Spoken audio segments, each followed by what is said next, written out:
কত বৃষ্টি দেখো, এখানে বৃষ্টির ছায়া পড়ে গেছে। আমাদের এদিকে বেশ সময় দেখো কি অবস্থা, ইটগুলো পুরো সাদা হয়ে গেছে, একদম ভিজে, কোনো এই নেই কোনো একটা। কি করবো তার কোনো ঠিক নেই। ইটগুলো করে নিতে বললাম, তাও হলো না। একদম পুরো যা হয়েছে না, একদম ড্রেনটা দেখো কি অবস্থা।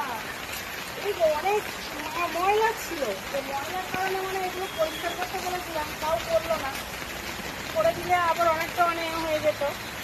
তো যাই হোক, আমি কি করব কি বলবো কিনা আমি ভাষা পাচ্ছি না। উঠোনের মধ্যেও অনেক জল পড়ে গেছে, ভর্তি হয়ে গেছে। সবাইকে বলেছিলাম একটু করে দাও, কিন্তু করলে না। এখন আমারই জ্বালা পড়ে গেছে, এখন বৃষ্টি থামলে আমারই পরিষ্কার করতে হবে। ভিডিওটা যদি ভালো লাগে সকল